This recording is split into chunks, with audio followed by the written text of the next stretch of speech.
Welcome to the Fat Cats Rugby Podcast, bringing you candid rugby conversations, great interviews and insights into Ugandan rugby, and a touch of rugby in Africa and the world over.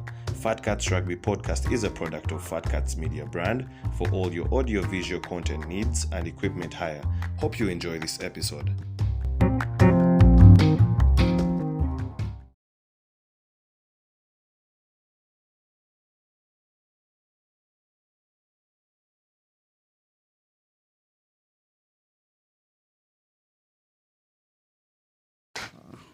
And another day for Candid Rugby Conversations. The Fat Cats podcast is back in the midst of champions. But first, my name is Ruben Kihumuro, and with me here, fellow Fat Cats, Cesar Nkunda.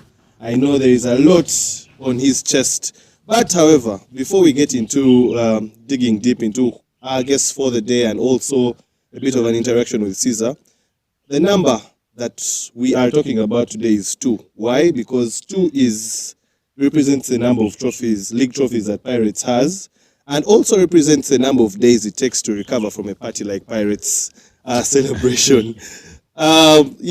Cesar, how do you feel?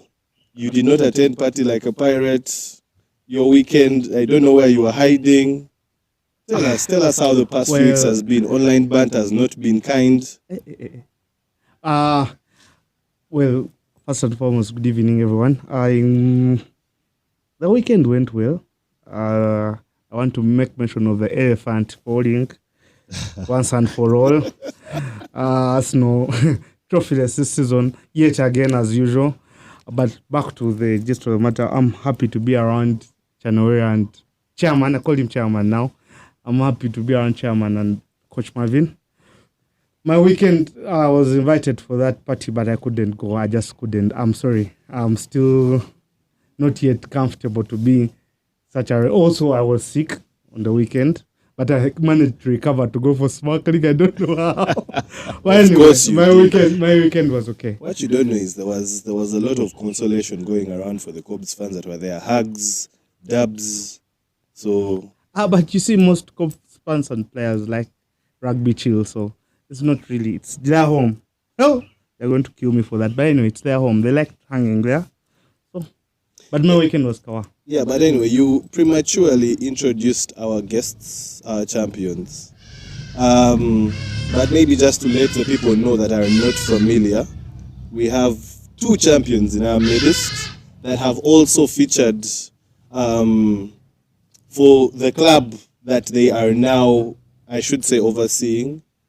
2 gentlemen that have also played high school rugby, coincidentally in the same school, King's College Budo. So I think they have really, I don't know who was following who the whole time. Everyone in Budo wanted to be like Canowira. Let's not sugarcoat very many things. But anyway, champion winning chairman, Mr. Canowira. You know, interestingly, I do not know your second name. I have more than 3 names, so I don't know which one you're asking. All of them. My second name is Daniel. Oh, yeah, Daniel. Yes. And the third? Black. There are many others. I'll leave that for its own session. And on the other side, championship coach, champion winning coach. Would you like to make the introductions for this one, Mr. Cesar? Yeah. As a Cobs fan, it's only right. I can. I love Marvin too much. Next to me is Marvin Odongo, one of the very few people to have won a league and as both as a player and a coach. One of the best number 8s we've seen for the country. Championship winning Bodonian. They have many, but let me stop there. He won a league. He won a league with his school, with his club as a player. He has won with as a coach.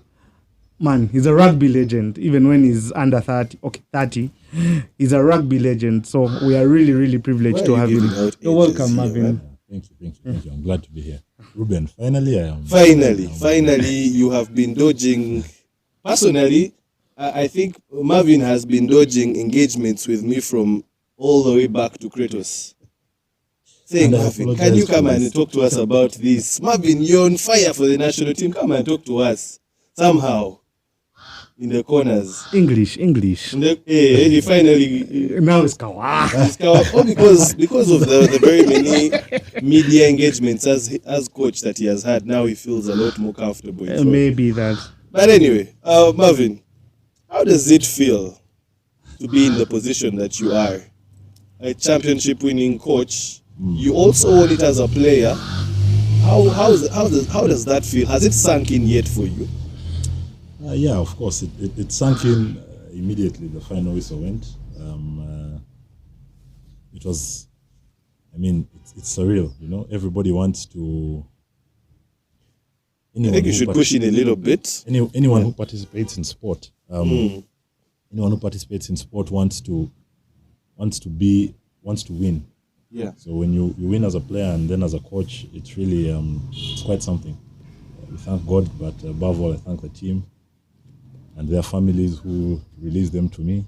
And yeah. So. Okay, that's quite an interesting thing. But what I wanted to first get to know, why did you attend the Party Like a Pirate event? Your own event. I had planned to attend Party Like a Pirate, but a colleague of mine was getting married, and so I was there for his nuptials and stayed on late.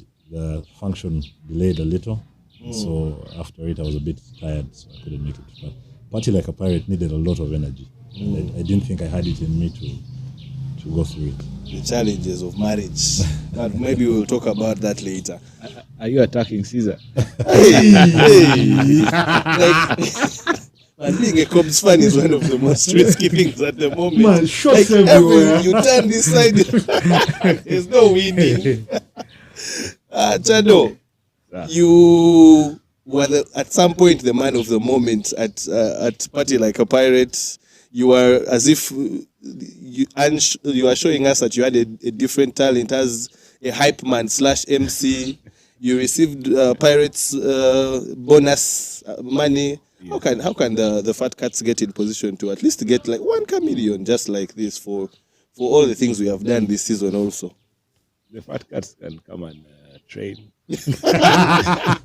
But train now. Convince Coach Marvin, he adds you to the 40-man squad. Have you seen Coach Marvin's training sessions? My Fat Cats would collapse.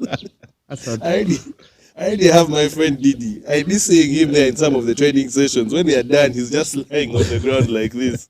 So now I can imagine innocent Caesar and Edwin. But anyway, how was the past few, ever since the trophy was won up to this point? How has it been for you? From you as a person, you as a representative of Pirates, how has it been for you? How has been the experience?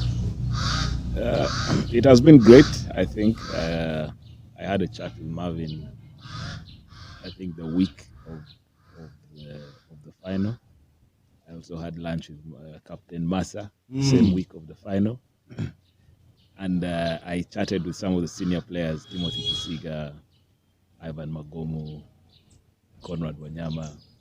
And I went into the week confident that we will win this game.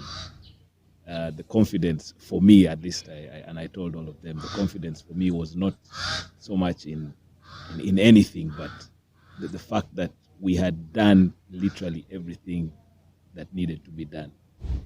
Governance, on pitch, technical. We had done literally everything, and we had put ourselves out there.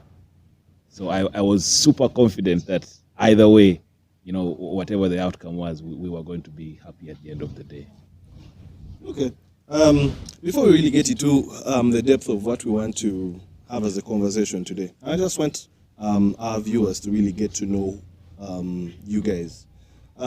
Maybe still starting with you, just giving a bit of your rugby journey.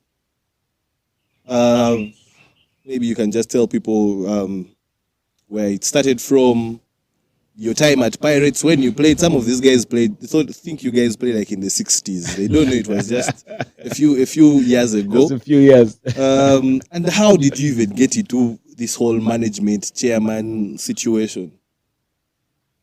I like to believe that leadership is a trait that I don't want to say inborn, but somehow when you're a leader, you just find yourself always being in a leadership position.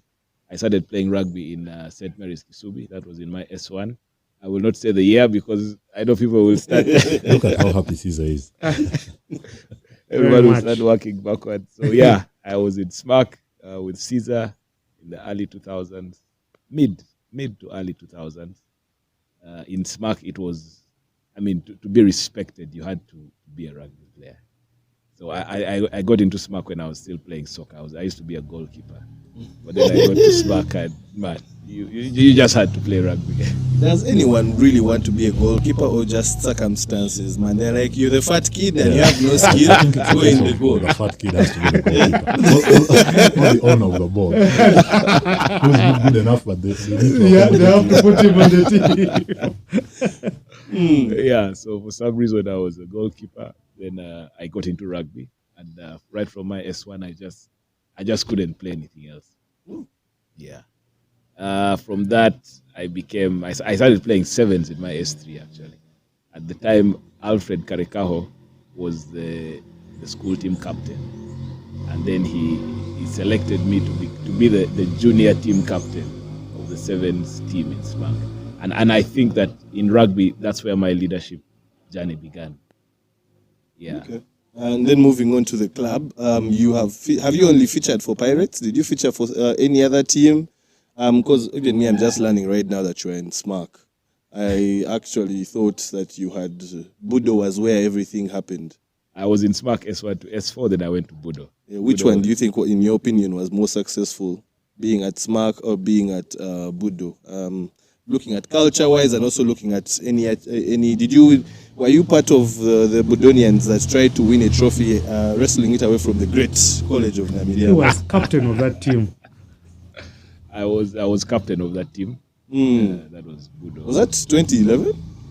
Why are you saying 2007? Oh, 2007. Yeah. Okay. So that was Budo. After Budo, I joined Pirates.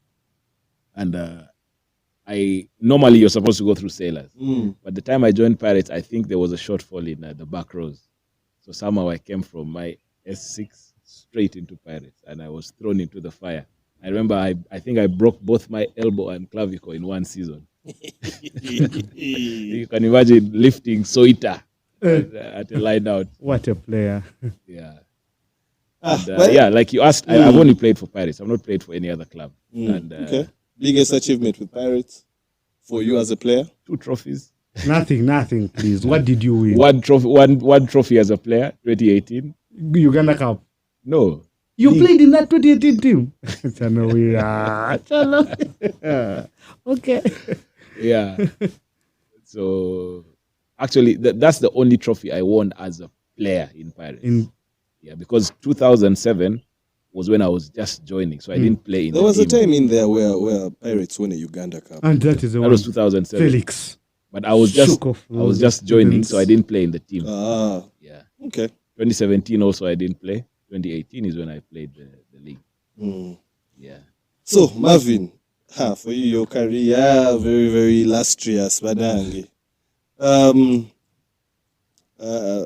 We refuse to share years and ages, but we do have an alignment in the same year.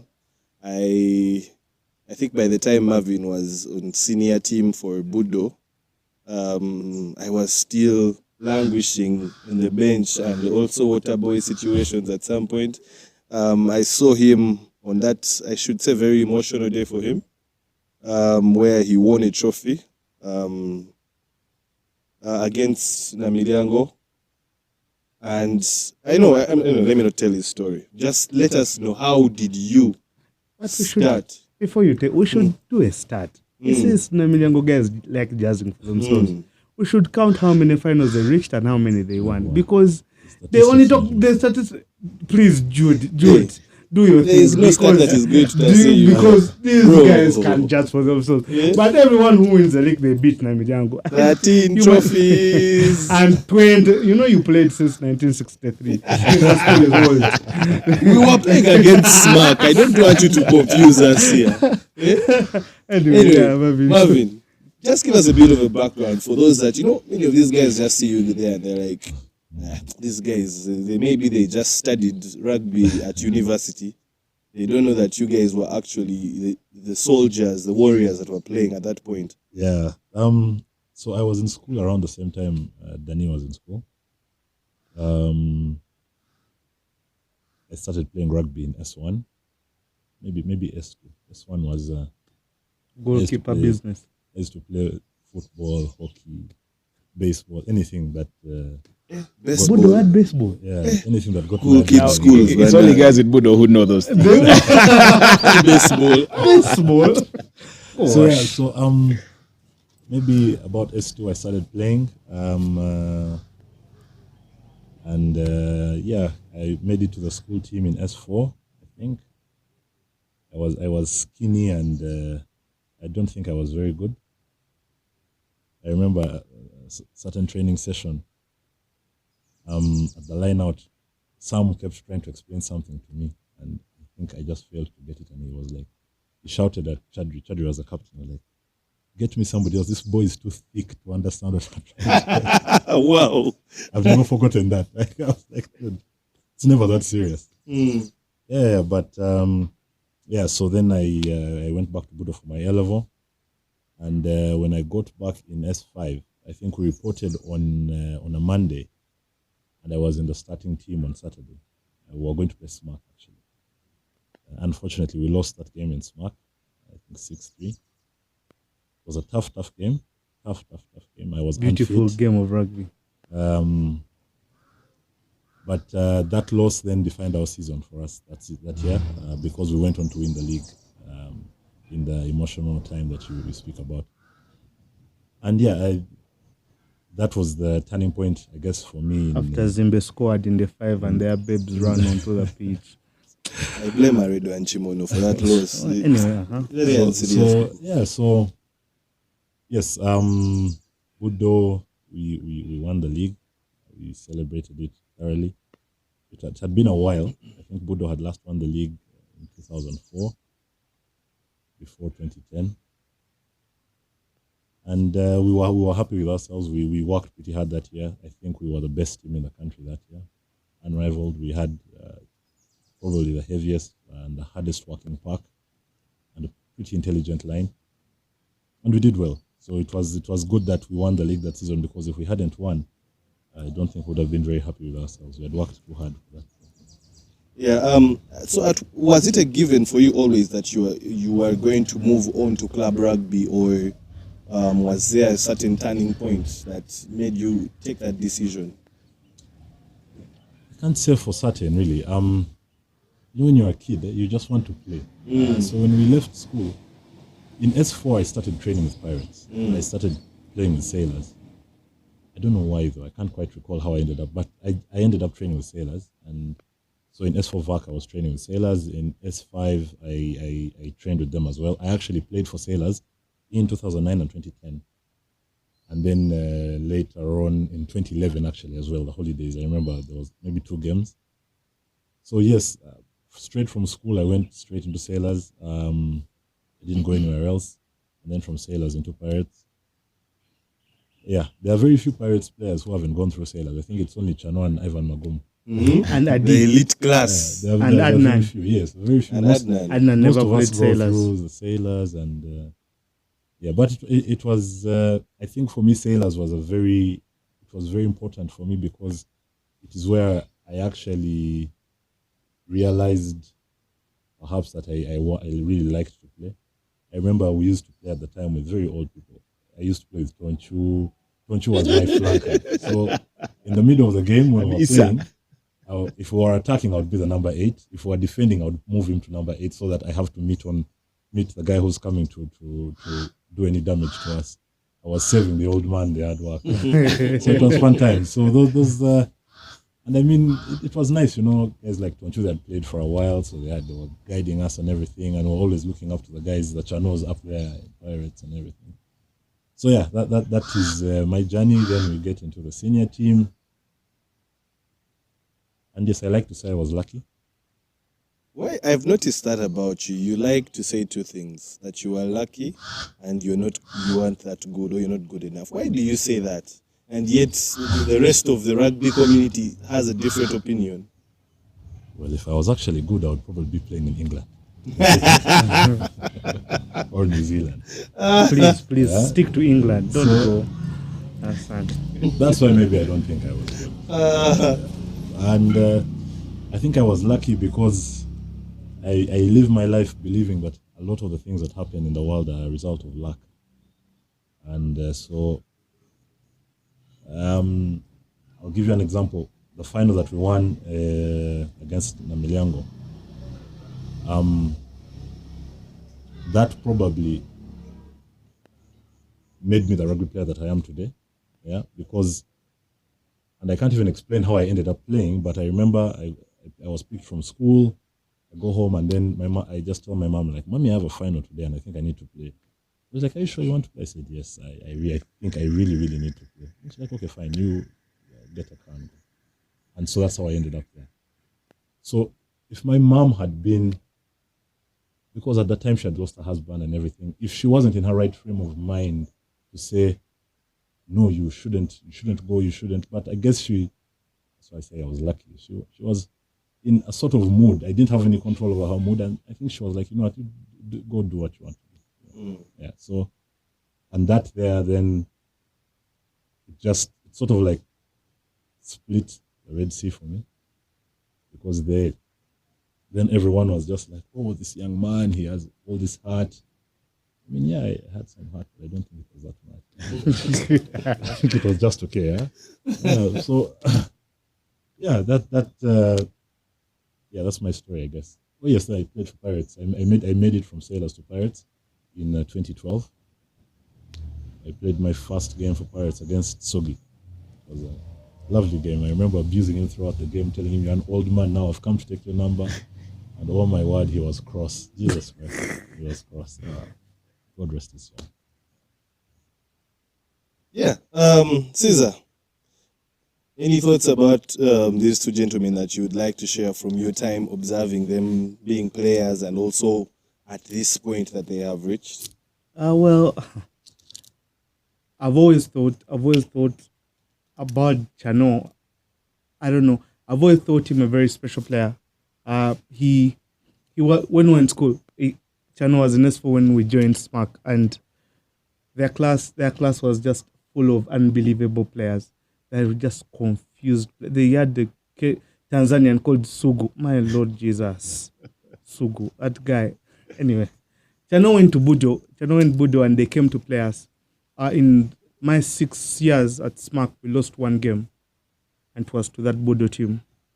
And there's a very... What do you mean you lost one game? In my 6 years. Yes, we beat you when you came to Budo. No, at SMAC, losing at home. Okay. Losing at home. We lost one game, that game against Budo, with Chimuli and Luce and Chano, and Superman. They came and were on a scrum down, and we had my good friend Kara Victor were at the touchline with him, and Chano said, Caesar, Kalara, I'm going to pass here. And the scrum down was at the 5. 5, yes, around the 5. Now, you know how many people in the scrum down. So if it's at the 5, inside, at the 5, there's literally no space between the scrum down and the touchline. And he was playing against his good friend Nyawanga. He said, I'm going to pass here and I'm going to score. And he picked up an 8th-man pick and turned and passed that. I was like, what the hell? It was really just crazy. So when we left school and I for some reason I always hated Pirates. Because from school, because that hasn't changed. I always felt like one of the reasons why we didn't perform well in my 6 years were not coached as a school. We always used to depend on Mr. Mutebi, who was always busy in his own world and all stuff, and he had beef. Man, we had patrons in school there that had beef with each other, so he was always busy in politics. I always felt when coached, yet Budo, they would send 20 Pirates people. And yet Pirates was affiliated to us. And the last was in Channels S6, we were in S3. And they brought us a school team jersey that had the crest of Bodo inside. It's like they had removed a Bodonian badge and plaqued on what? The SMAC badge. I think they had confused the jerseys. It was just a normal mistake, but me, it just fueled my anger. Next year we called Heathens and they coached us and we won the league anyway with Heathens. Anyway, I always... Chano was one of those brilliant rugby players, and I don't want to even start speaking about his management step because Chano has literally changed. Him and his team and the Chinenes, I guess. I think started around the Chinenes. They've literally changed the tide of Pirates rugby. Their organization. I want to believe the players are good. They have really, really good players, but I want to believe their success hinges a lot on the management of pitch. And because the players, I don't think they have that much money, but because of their organization as a club, I think it trickles down to what? Trickles down the seamless change between Bobby and Marvin. Like, no quarrels, nothing. Like, man, I respect that about your leadership, sir, and I'd like to congratulate you. Marvin, I have said it very many times, Marvin, the best rugby player I've ever watched in this country. For me. And you mentioned it on one of the other podcasts. For me, he's by far... Marvin, when I was in S6, we came to Bodo, 7s. I had brought my S5 boys because S6s were staying to read mocks. Wait for November after losing to Yango. We were just frustrated. Anyway, so they didn't show up. So we came to Bodo to play, and we had this devilish drift we used to play in SMAC, where no one would break it, and no matter how small, we're using like Katongo, small guys. And guys were always short like yeah, this, but smelling like deep heat. It was very irritating, man. Drifting and playing well, and then I was beating Butoka. We scored one try. That game ended 7-0. We scored one try, and I was happy because I knew no one was going to break. Until I was just jazzing with my friend Okot Lewis, and I had Bodonians making noise. Marvin had broken the line. That was my first experience of Marvin. He had broken the line. No, Otega. Uncle tapped his. Oh, I've loved Otega ever since that time. Ever since then, I started following Marvin. And for me, by far, he's my favorite rugby player. His club career and his national career, I don't know, fondest memories. And I'm happy he has gone on to, to be a good coach so far. At least the trophies show it. He has gone on to be a good coach. And I hope the reign is not that long, but I hope he does well. I always wish him well. As I said on one of the podcasts, actually, I think it was the one prior to that Cobs Pirates game, that the only way he would be happy for a Pirates win, or the only reason he would be happy if Pirates won, is because of Marvin. And I was happy because when I went to congratulate him, begrudgingly went to congratulate the team, they were in the VIP section at Legends. Every player was saying, "You must be happy for Marvin. You must be happy for Marvin." And then it made me happy. One, because that meant that guys watched our podcast. I was so excited. I was so happy that guys watched our podcast. But no, these guys, they've done so well for their club and they've done well for the country. And I'd like to thank them. Yeah, those are my comments. Yeah, and well, we're still here for those that are always viewing, and all those that are viewing for the first time. They should know that we're at the Fred and Winnie B&B. Where is the Fred and Winnie B&B located? It's in Kisasi. 10 self-contained private bedrooms, a fully equipped kitchen, power backup system, Wi-Fi, laundry services, a chef to cater to your every meal, sumptuous buffet breakfast with a choice of selected tropical fruits and juice. Pick up and drop off from Entebbe International Airport, as well as local transportation for getting around. And for upcountry trips can be arranged. Simply call the number 0778 933 559. And it's also going to be showing on the lower third of the screen.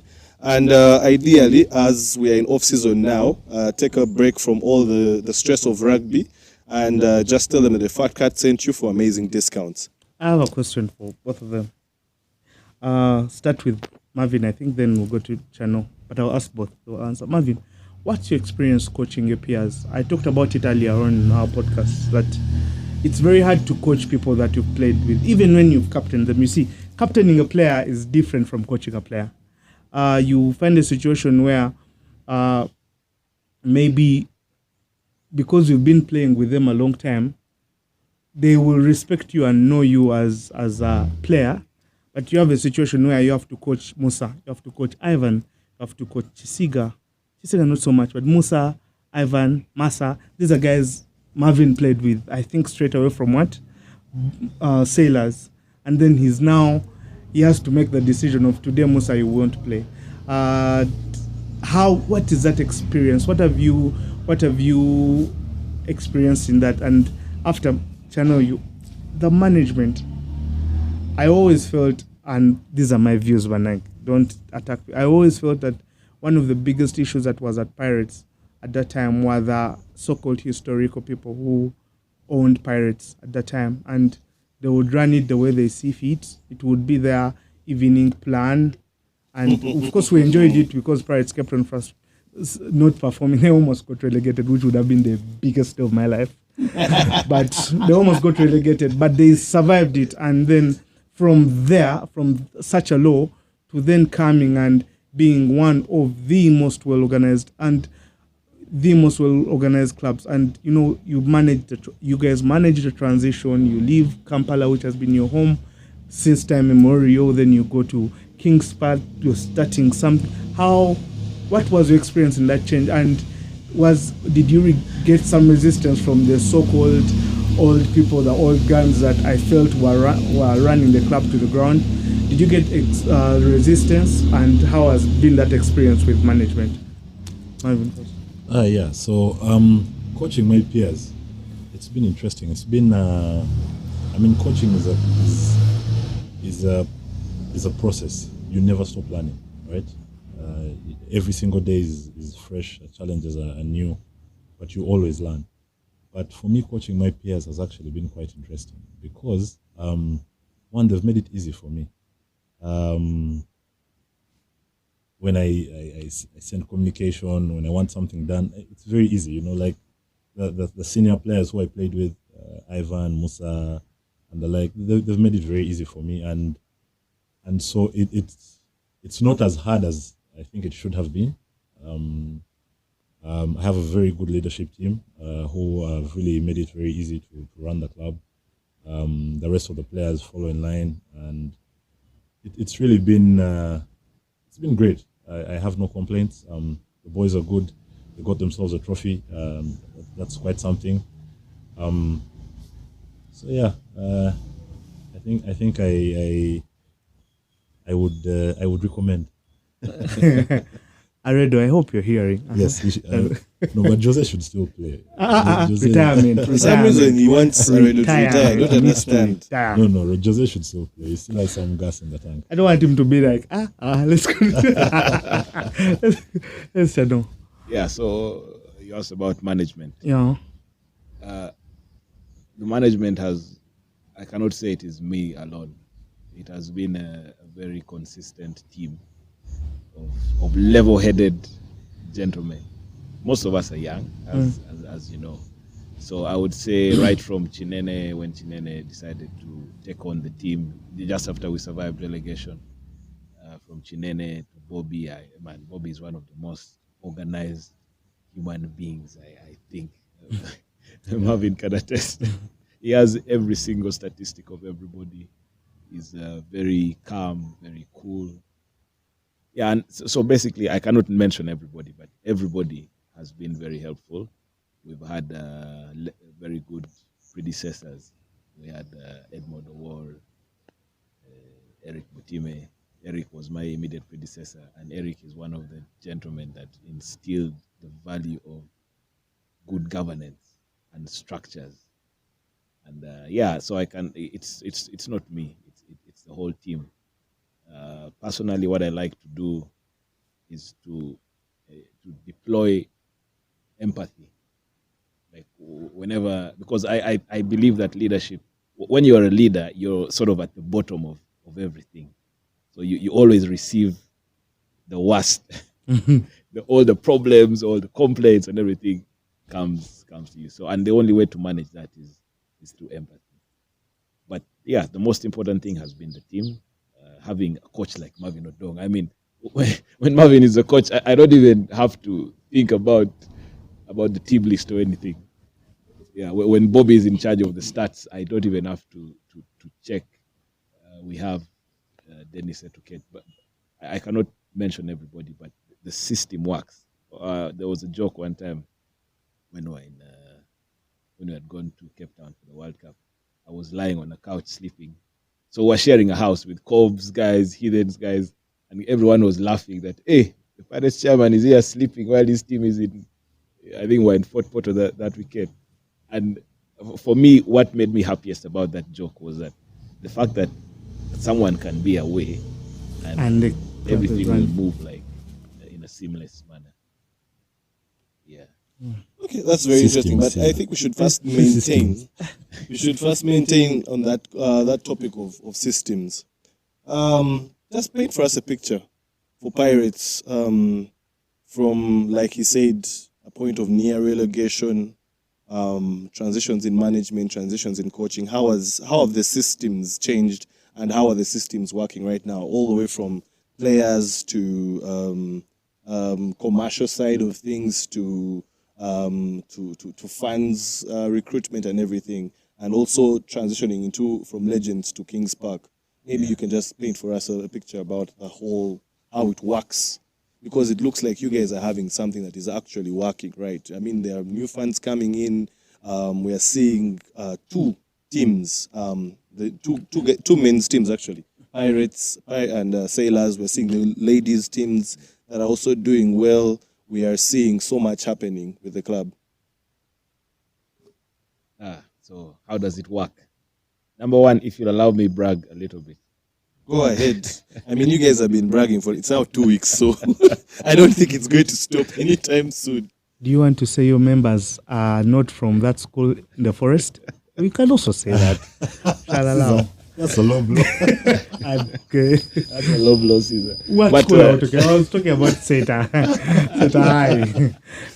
No, so Center viewers alone, man. So Pirates is at least of last year and all the and many of the other years, Pirates has been the only club that has scored 100% in the URE audit. You know that we receive part of the money that comes from the sponsor is subject to an audit. Yeah. Now, an audit, there are some parameters which even us, I must admit, we used to take for granted sometimes. Like, number one, you must have a fully constituted exco. Number two, you must have a constitution. You must be a legally recognized entity. You need to have, all the clearances, all the statutory clearances to associate. If we sit here and call ourselves Pirates, do we legally exist? We are the only club that has audited books of accounts. Yeah. Yeah, and I know that particular one is a very sticky issue for all sports across the country. So the picture is that, number one is we have tried to institute all the governance parameters. We have a fully constituted ExCom of 9 people. We have a lady among our ExCom, Marcelina, you all know her. She has done a phenomenal job with the funds and our PR machinery. And she's still the one running the show there. So, yeah, we have a fully constituted ExCom. We have audited books of accounts. We have a constitution. We have a legal entity. And that was the starting point. Now, you can have those, but then you also have to empower them to work. As a chairman, I know that some people complain that I can be too quiet, but the reason that I have chosen to be quiet is because I want everything to work Through systems, not persons. Yeah, so if there's a funds coordinator, which is Marcelina, I do not step into her docket. I let her do what she's supposed to do. We have a treasurer, Peter Laboke. I don't enter his docket. Of course, there is some teamwork here and there, but ultimately the person in charge of their docket is fully in charge. Marvin is in charge of the team. At no point has the ExCo ever even thought of suggesting that why doesn't so and so play? I mean, we can make some comments informally, but we don't interfere with anyone's work. Yeah, that's quite interesting. Maybe I always worry that, and it's a disease in this country. I mean, there's a time bomb pending when the great general retires from power. How do you deal with the transition? Because as you can see, most organizations in this country, for example, they struggle with the transition. And it's nice to hear that there was that seamless change. I want to commend Eric. I didn't know Eric was a chairman of Pirates. Now that's legit, because when you see things working and you don't know who the chairman of the organization. Anyway, maybe because I don't like Pirates. And maybe why I know is because Canowira has been my friend a long time. So Take I a shot always, for every time Caesar says I hate like Pirates. I always follow. But maybe how do you then deal with the transition to avoid a situation where we have change in leadership. Change in leadership can bring its own problems. And how do you deal with that? Because then the continuity of, because there's something amazing going on at Kings Park. Maybe you're just giving us on the surface, but anyone who wants to know about good management should pay attention a little bit more on what is happening. I'd like to commend you guys for what you're doing. I want to know, how do you maintain, how do you deal with the transition? Because does your constitution stipulate how long a chairman is supposed to run? Are people going to enjoy your good leadership so much that then they say third term and Chisanja, and then will you stay longer like our leader? And then that whole, because I always say you can have something going on that is beautiful and amazing, but then when you do not manage the transition, and then all your work you've been done is curtailed by the transition. So do you guys are you confident in the system of transition eventually when Marvin retires from coaching or you retire from chairmanship and all that stuff? How are you guys going to deal with that transition? Because as your fans have been alluding to it on the TL a lot, this is the first of many. They've been talking about that they're in charge. This is the first of many.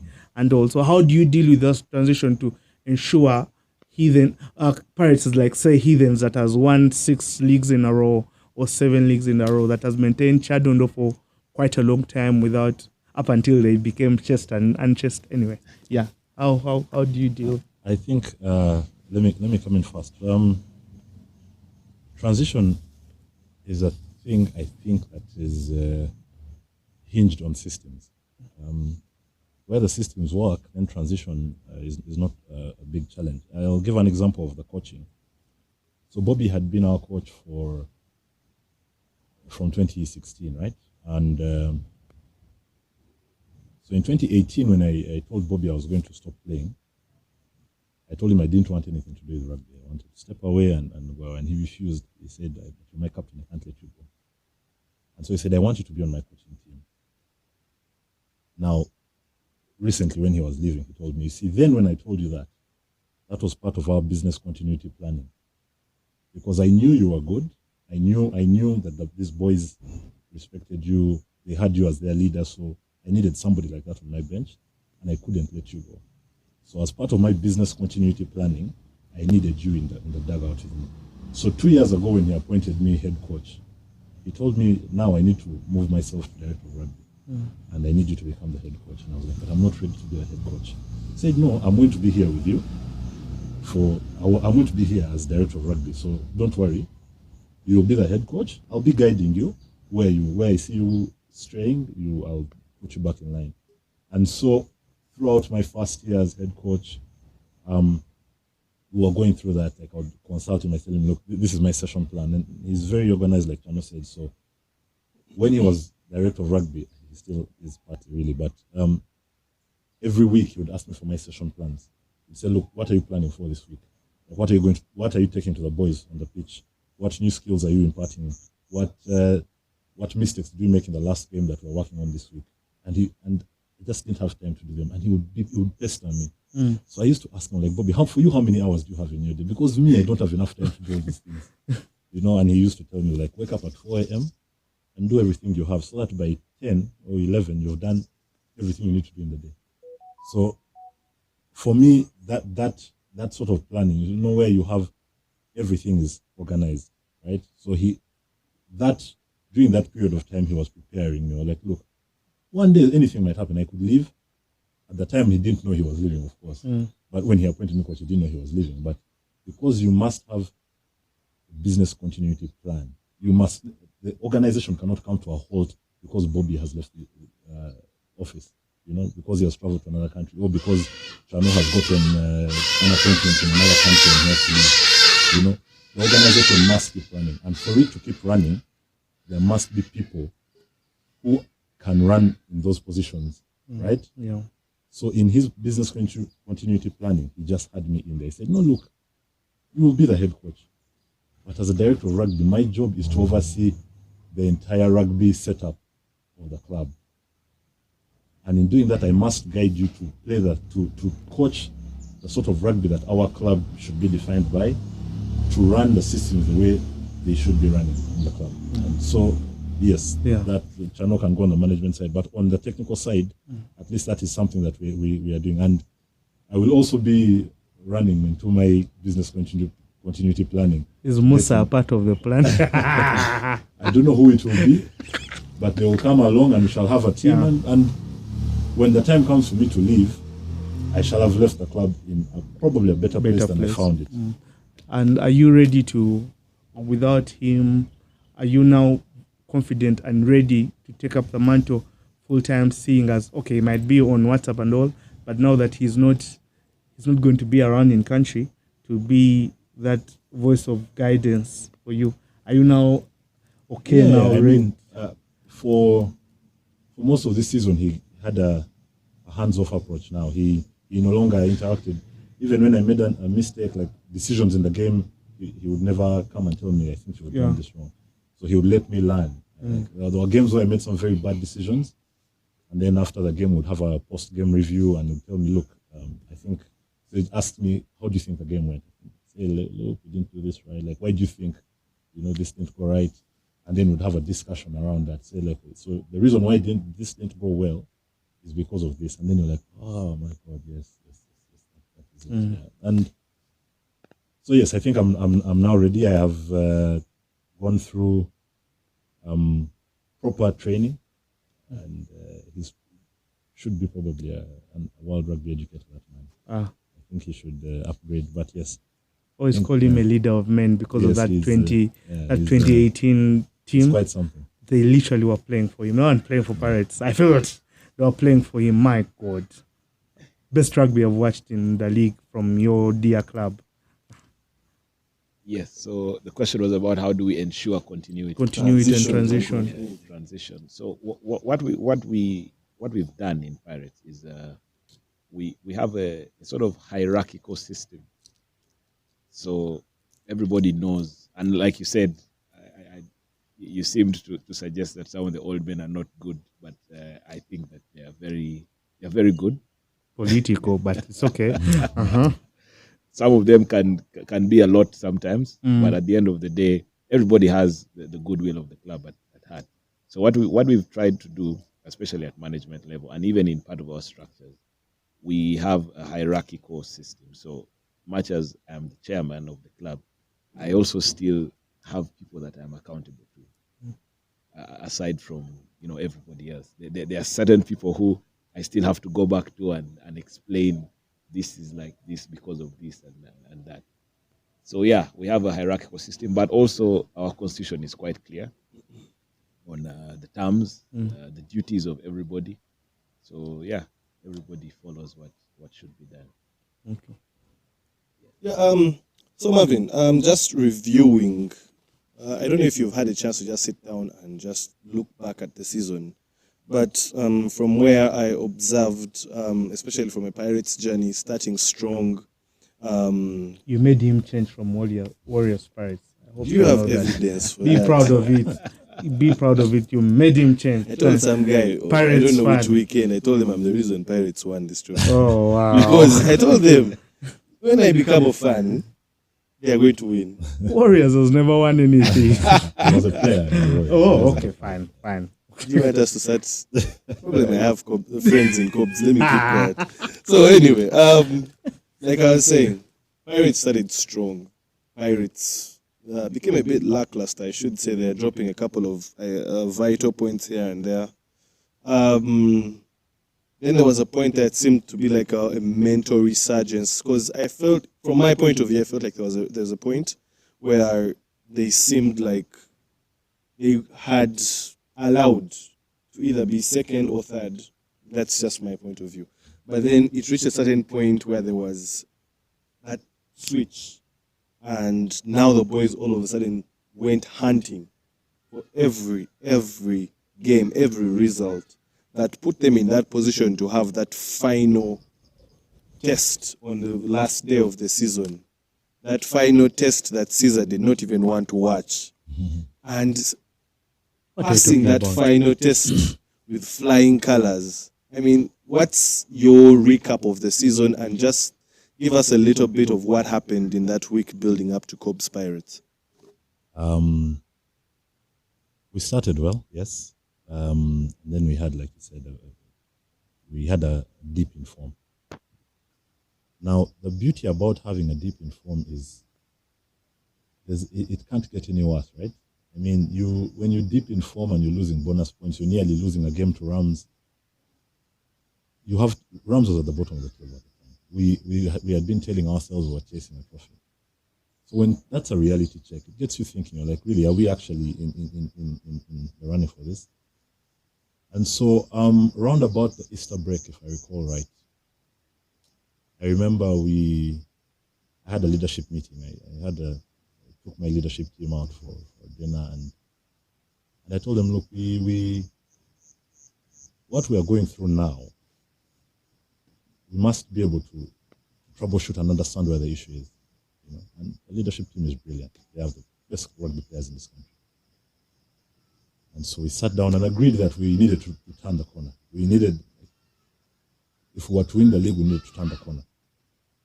Yeah, so I think the Easter break was very timely for me, because I remember on Easter Saturday, I don't know if that's what it's called, that Saturday before Easter Sunday. Easter Vigil. It's called Easter Vigil, eh? Yeah. It's what it's called. Easter Saturday. Easter Vigil, yes. I remember summoning the players for a training session. Now that was odd, because it was a Saturday. That was a holiday. Remember, yeah, everyone was in chill mode. So I told the players, no, if you want to win the league title, you must be able to put aside. I remember I was home with my wife and I was telling her I'm going for a training session, and she looked at me like I was psycho. And I told her, but I need to win this. So if I have to win this, I need to be there with the boys. I've asked them to be there, and I have to be there. And so we went and we had a session. And for me, that particular session for me changed the league. In that session, I saw boys who wanted to win the league. They turned up. It was a random Saturday. People wanted to be out drinking. I mean, Heathens was out having time of their lives, right? And we were jealous. For like, man, we could also be having a mid-season get-together to understand ourselves. But we needed to work. We had been failing. Heathens had been excelling. Corps had been excelling. Our competitors had been excelling, while for us, we had been failing miserably. And for me, that day, we won the league that day. Because after that session, the sessions that followed, and you will tell from the results in the games that followed, that there's a stark contrast between pre-Easter and post-Easter for Pirates. If you just look at the scores, the number of tries scored per game, the minutes in the segments of the game in which we're scoring these tries, everything changes for us at that point. And for me, I think that is where it was different. Leading up into the final week. So during that Easter weekend, we agreed. We said, look, we must do our part, right? And so in the last week of the season, I told the boys, look, guys, we dipped in form. It was a tough time for us. We came together, talked about it as a family. Now, after talking about it as a family, we left it to God and Lady Luck, or whoever it is. Actually, I told them whatever deity you believe in has ensured that you're here at this particular moment today. So do not let them down. All right? If you're a Muslim, if you're a Christian, if you're a Buddhist, if you're an atheist, if you're agnostic, whoever you are. If you're what? Agnostic. Whatever thing you believe in, if you're a Scientologist, it had worked in your favor to this moment. Don't so let you cannot it down. let them down. You just cannot let them down. All right? So we went into that game. We knew we wanted to win. I had told them at the start of the season that we were going to win the league on the 13th of May. And I was very serious about it at the time. But then we dipped in form. And I kept telling them, guys, for me, on I have programmed my 13th of May to be celebrating. And I need all of you to align with my calendar. So you must join in, like work around your clocks, and make sure your goodwill is with you for the 13th of May. And so when we came into that game, I remember I was talking to Nathan before the game, and he walked in, he came in a bit late, so I was a bit cross with him. And he's like, but Mavado, we are going to win the game. Why are you worried? And I told him, we need to be here on time together. He said, no, Mavado, calm down. I am telling you, we are going to win this game. Then I talked to him as a captain. I told him, so I think we're making a coin toss. I told him, make sure you win the coin toss. He told me, Marvin, I've never lost a coin toss. So when he came back from the coin toss, he told me I won. And we are going to win the game. And there's a saying about, as fate would have it, we won. Well, anyway, so Chano, one of the most distinct things that you guys have really had this season, I think from last season building into this season, is how you've transitioned into a new area, and that there's an influx of new fans, the jersey coming in, and so many people are donning the replica. Half of them don't even know the rules, but it's great that they're supporting the team, they're enjoying themselves. How important is the connection between the club, community, and the fans? And also, how impactful have Pirates fans been for the club this season? And maybe how can you harness... Help clubs like Cobs to also... No, let's not talk about Cobs, please. Please. Hey guys, I love Cobs. I'm just messing with Mike, you guys. how do you harness that relationship, while you're answering, how do you harness that relationship to ensure that this fan base, because I'm big about fan bases, how do you harness this fan base to become a very big and influential factor in terms of running a club, in the sense that I always feel like one of the biggest sponsors of rugby should be our fan base if they're harnessed well? How do you then convert this huge mammoth crowd of your fans into subscribers and members? Subscribers and proper supporters, and not just fans? And yes. Okay, so I think, let me just add on to what Marvin said about the confidence. And like I said earlier, for me, let me just read for your scripture here. I'm 100% Christian. So Mark chapter 11, verse 24 of the Amplified Bible says, "For this reason I am telling you, whatever you ask for in prayer, believe, trust, and be confident that it is granted to you, and you will get it." Now, this is what I live my life by throughout. So, if indeed you believe that God exists, whoever God is to you, when you pray to Him, the Bible is telling us, trust and be confident. So I prayed for this game, I think, I don't even know how long. I told Marvin after we won the Heathens game, I was praying for like 3 hours. And that scripture became real for me. You asked about the fans. The fans, first of all, I must say that the Pirates probably has the best fans right now. They have the Not vibe. probably. Pirates has the best fans in the country. Pirates has the best fans, the biggest fans. You are in charge. You can say anything. We're in charge. We have all They the owned legends. old legends. Where were the other fans? On Panamera. Bruno, where were you? I mean, Caesar, where were you? I was in a meeting for my friends getting married. okay, I mean, okay. he missed the part because of marriage. Marriage is more important than. Okay. No. Yeah, but anyway, like I was saying, we have a very, very big fan base, young, energetic.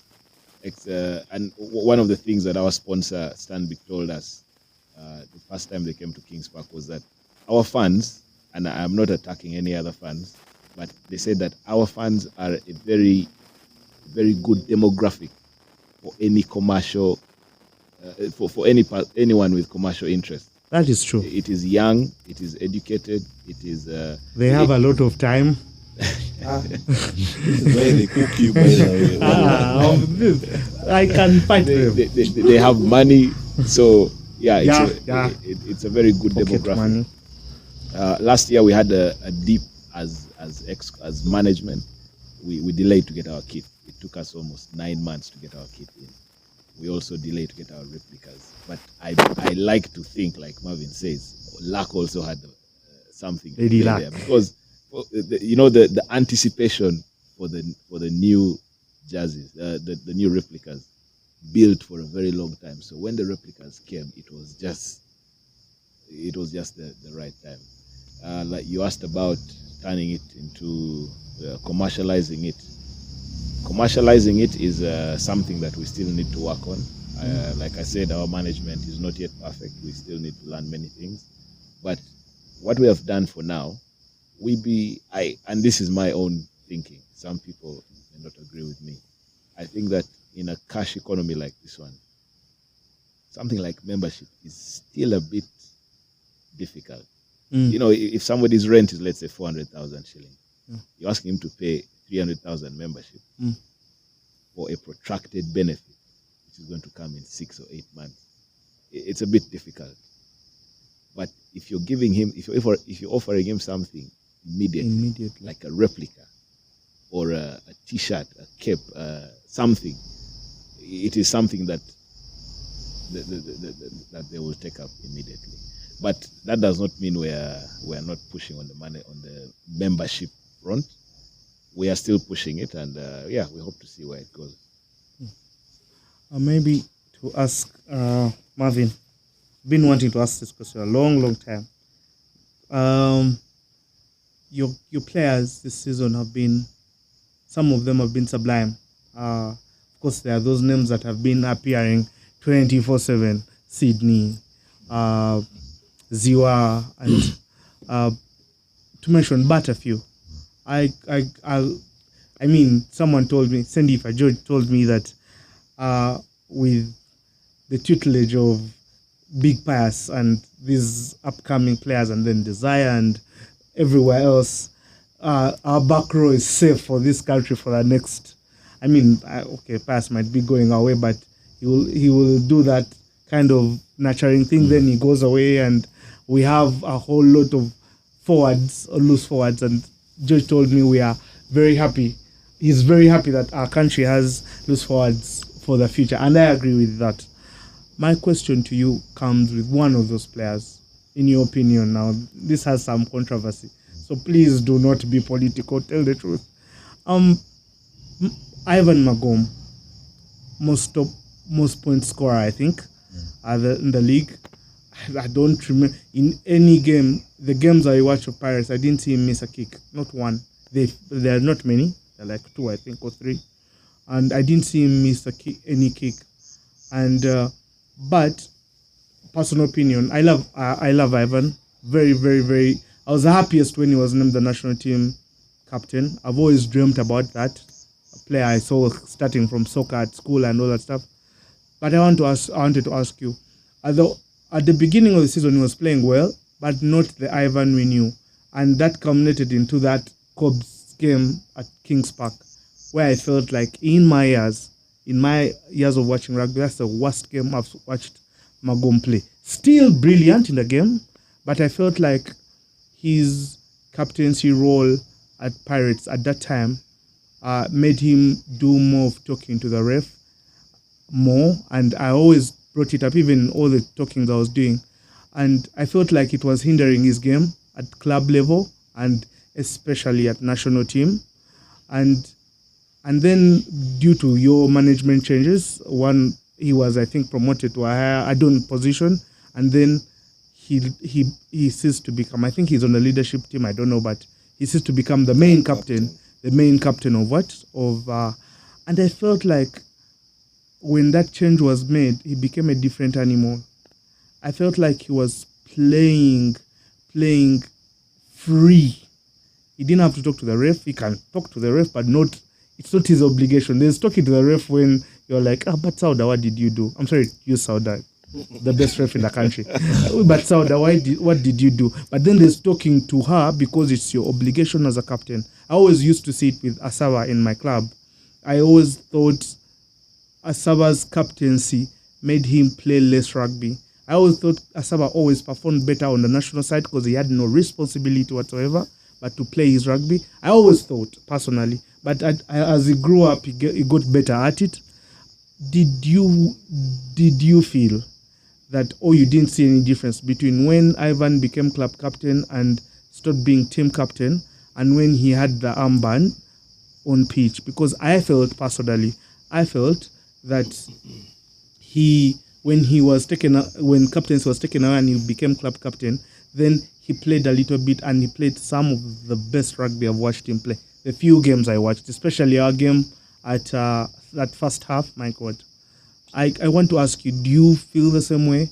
Do you feel like he became a different animal when that leadership part, he still was a leader, but the official leadership part was removed from him?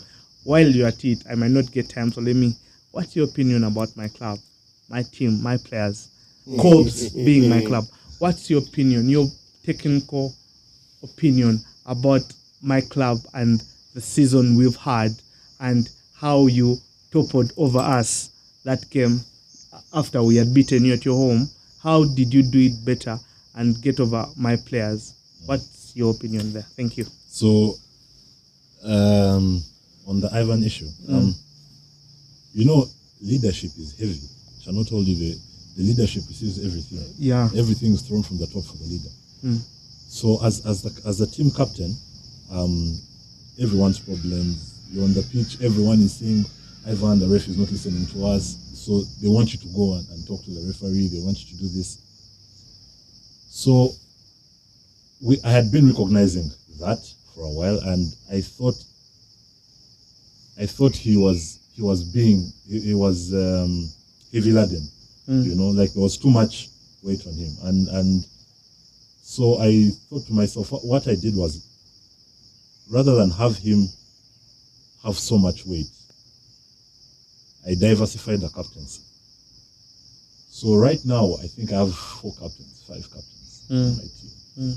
5 captains, then a leadership group. So it's tricky, right? Yeah. So yes, but I needed to do something like that so that decision making was decentralized.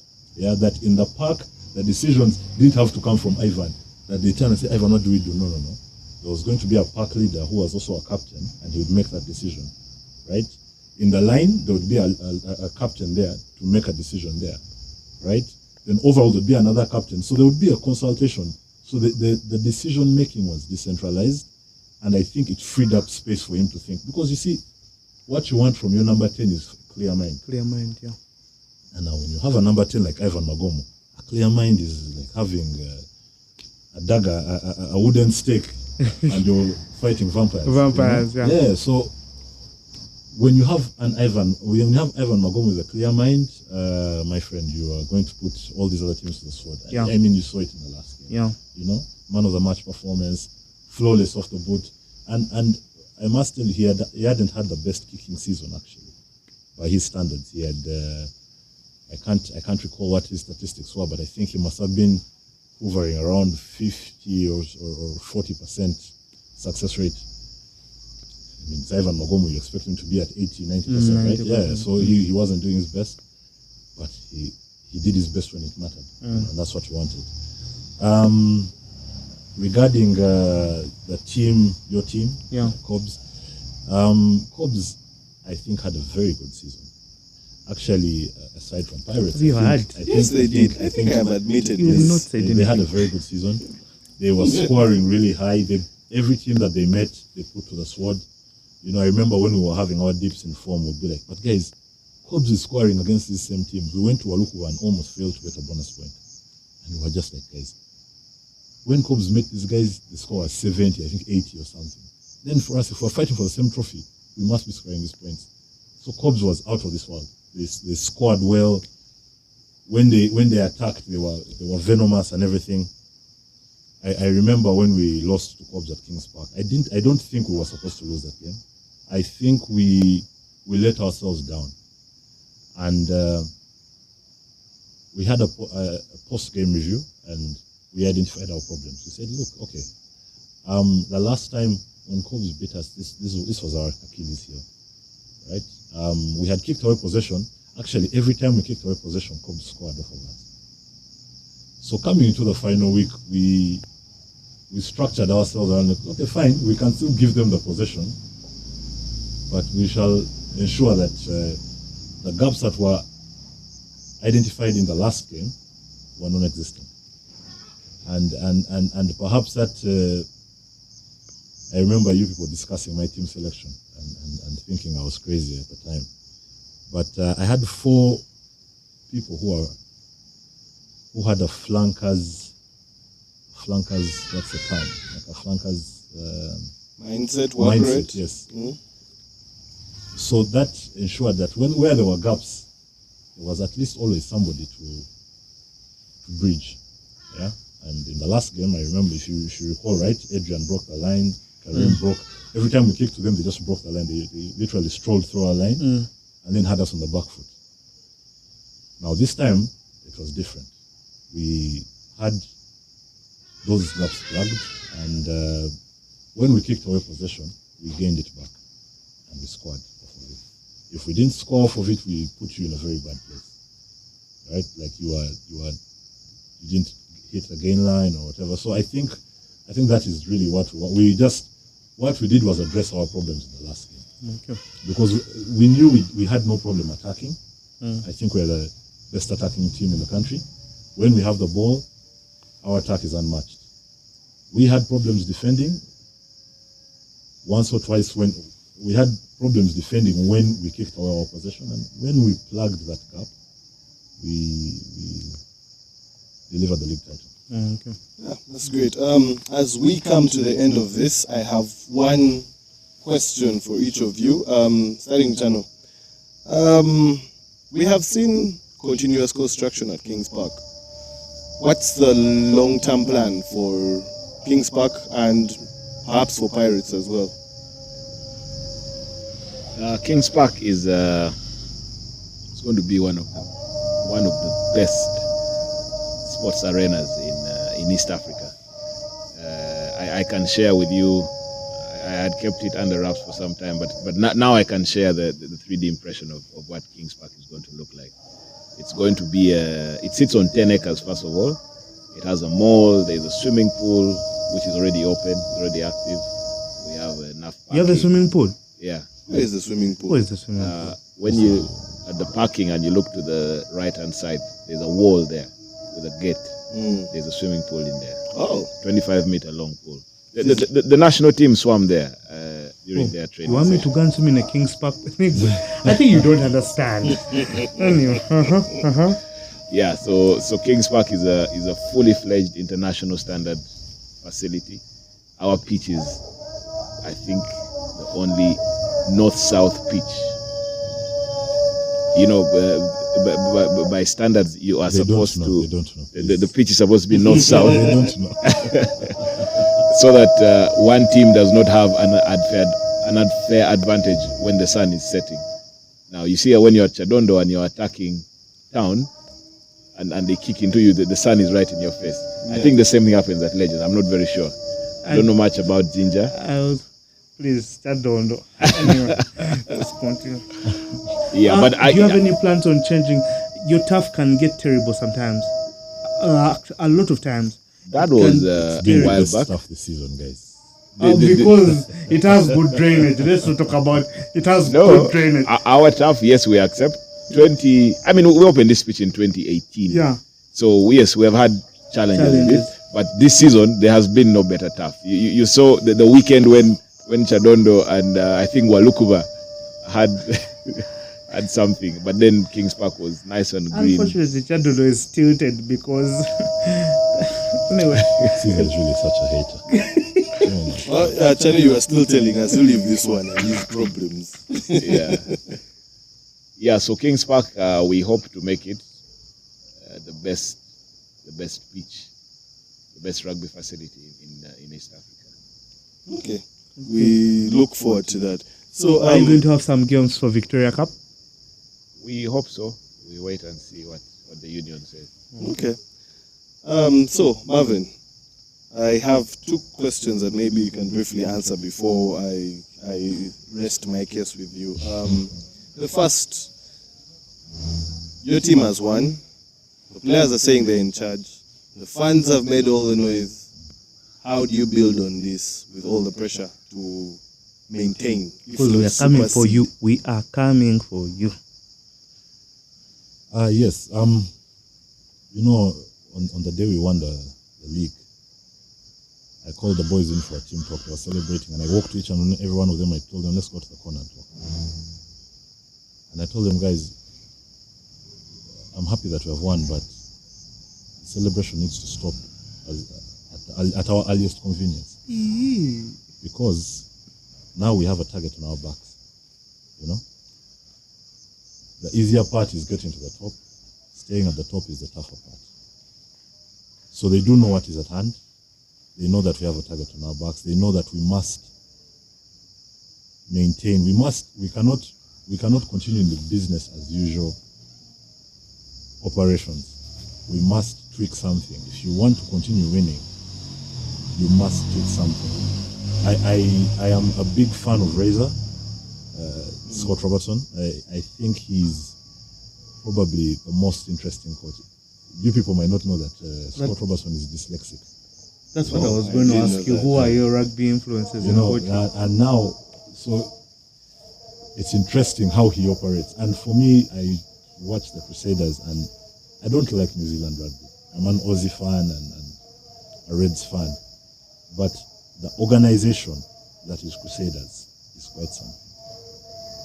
Right? It's quite something. And for me, I would want to mirror the sort of success that Crusaders has had at Pirates. So that is that's my goal. I hope one day you guys call me and say, "Oh, Razor, how are you?" And Scott Robertson of Uganda. Yeah. You know how to be boy? I will learn. It's something that I'm working on. When we win next year, when we win the league again next year, I will happily do it. All right. Yes. So my last question to you would be, how is marriage treating you? And how has it sucked? And is she a rugby fan? Yes. How has the coaching experience? Because you're never at home. How has it experienced? Balancing that marriage life. Rugby is a very complicated sport. I have interest in that marriage, so I have to fight for them.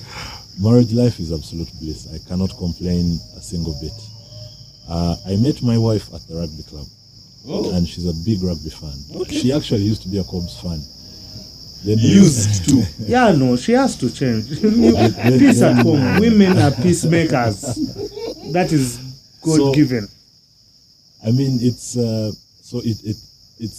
hasn't been hard. She has been very, very supportive. She has been extremely supportive. We pray before games, and I think God listens to her prayers a lot. So whenever she prays, we win games, and I have stress-free. And I mean, for me, family, I'm very strong on family values. I think family is the most basic unit of society and can be used to influence anything in this world. So I really hold family very strong and very close to my heart. And I normally tell the boys that when you play a game, if you lose that game, it's not only you who gets affected. Your mother, who knows that you play rugby, gets affected. I remember when we lost to Cobs, I went home to see my mom, and she was like, "Why didn't Desire start?" And I'm like, man, I'm like, dude, we lost the game. Just Wow. leave me. Yeah? She's like, why didn't desire start? And I couldn't explain to her the dynamics of why of him having to work and everything. I just told her, man, it was tactical and what. So, so our families release us to this sport. Sydney's mom or his dad, they're okay with him going to play. Rugby is a very dangerous sport. I personally almost lost my life playing. People have broken bones. Chana has told you has broken his bone, but the families still go ahead and they're like, oh my God, let me send Ziwa to go and play the most dangerous game in the world. Let me send Marvin to go and pretend over the most dangerous game in the world. And for me, I must applaud our family because without them, we are nothing. Right? My wife wakes up, prepares for me breakfast, ensures that my kit is in my kit bag, my sneakers are clean. She's ensuring that my day is structured such that it ends at rugby. That when I go to office and I think, oh my God, today is a training day, I don't have to worry that I don't have kit. So for me, families play a very strong part in us being who we are today. Like, name any single rugby player. There's a family behind them. There's no single rugby player in this country, and I must applaud for every team in this country, the families that these players come from. We thank you, we love you guys. Thank you for lending us your players. Thank you for ensuring, and thank you for trusting us to send them back to you in one piece. Okay? So for me, yes, you asked about marriage and family. That's my take, because without the family, we are nothing, and they allow us to come out here, they allow us to play, they support us, they give us a shoulder to cry on when we lose games. I remember when we lost to Cobs, I had the worst week ever. And I went home and then my wife was just like, man, it's okay, you win next time. I'm like, bro, I wanted to win today, don't just win next time. I wanted to win today. Like, I needed the win now. But yeah, and maybe I don't think you're going to ask me any other questions. I'd like to our fans, the Pirates fans, and the fans of all the clubs. Let me start with the fans of all the clubs. Thank you for supporting your teams throughout the season. It's lovely to see the rugby fan base growing. Of course, the Pirates fans will always be my best, but behind the Pirates fans, there's the fans from every other club. You support your teams, you get them out there. Sometimes the players are low on energy, but when they walk into a stadium or into a pitch and their fans have traveled from across the country to come and watch you play. It means a lot to the players, and we thank you.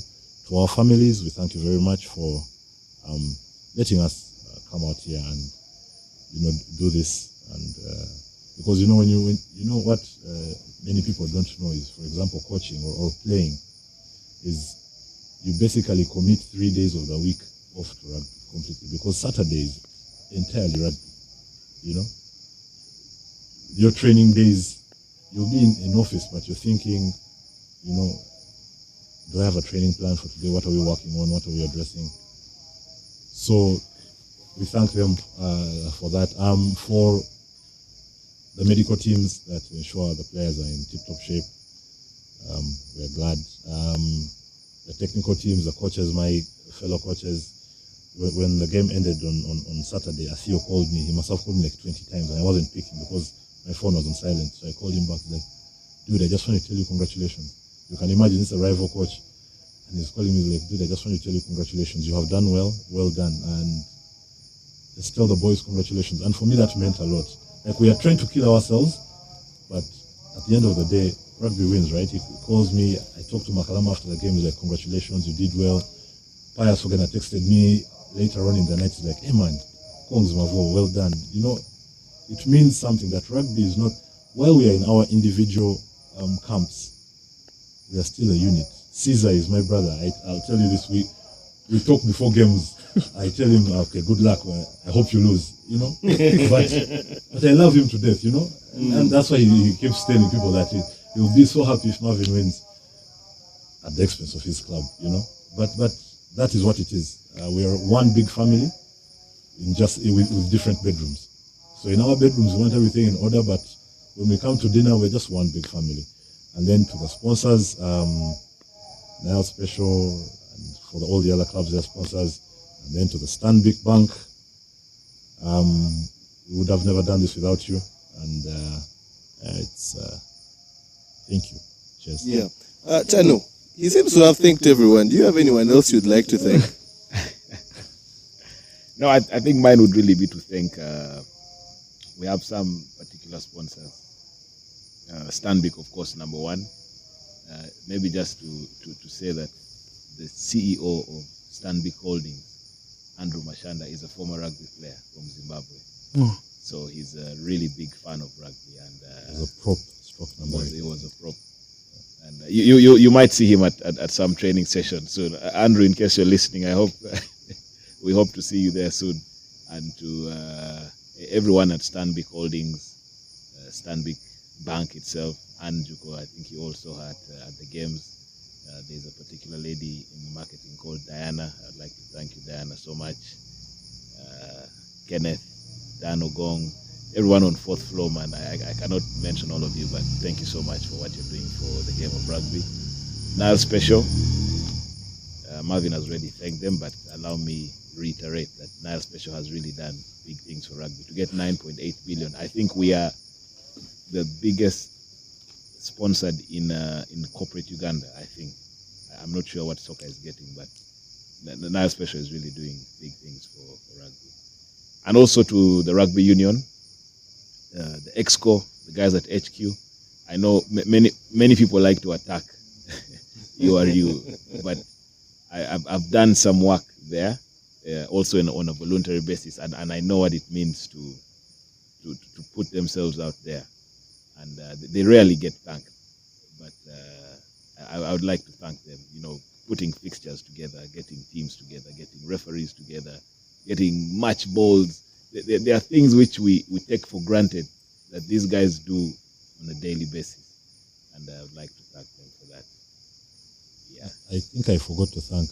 Is it okay? Can I make an addendum to my the most important? I think the two most important stakeholders of a rugby game, without whom there would be no rugby games: the players and the referees.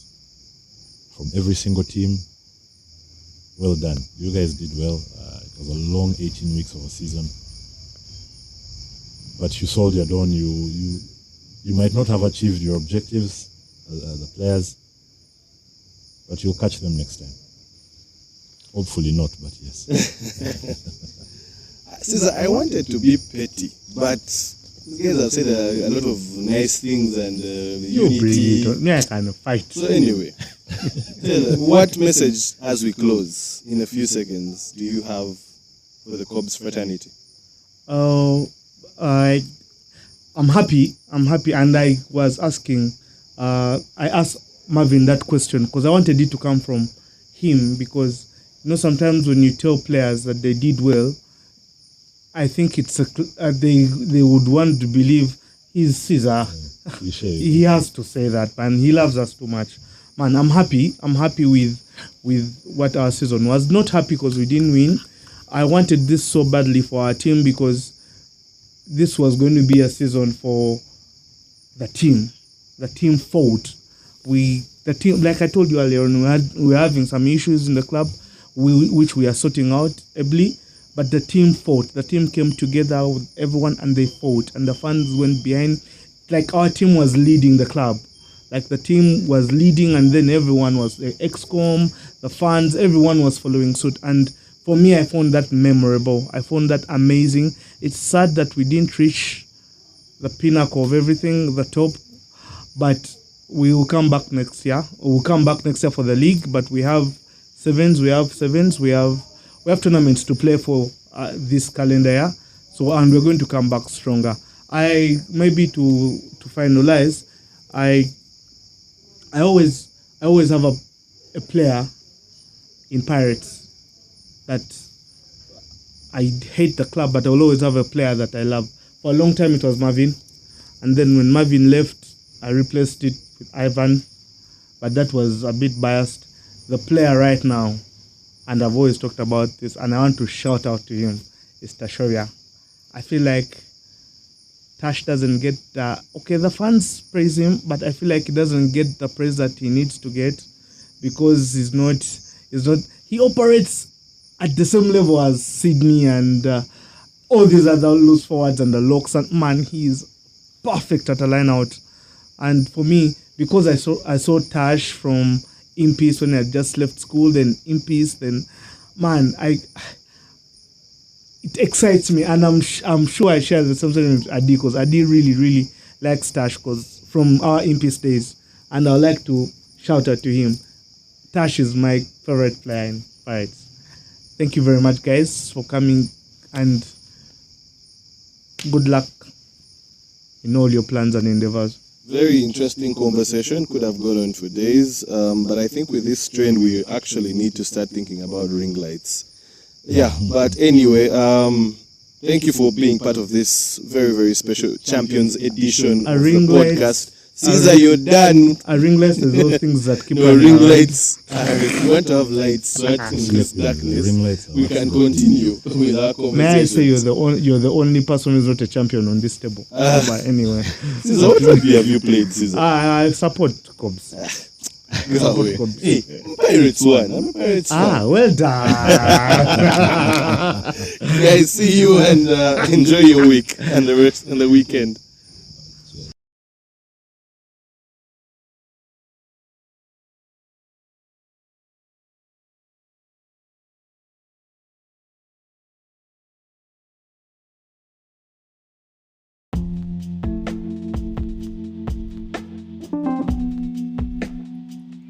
Thanks for listening in. Share with us your thoughts from today's episode, and don't forget to follow us on Facebook, Instagram, Twitter, and subscribe to our YouTube channel.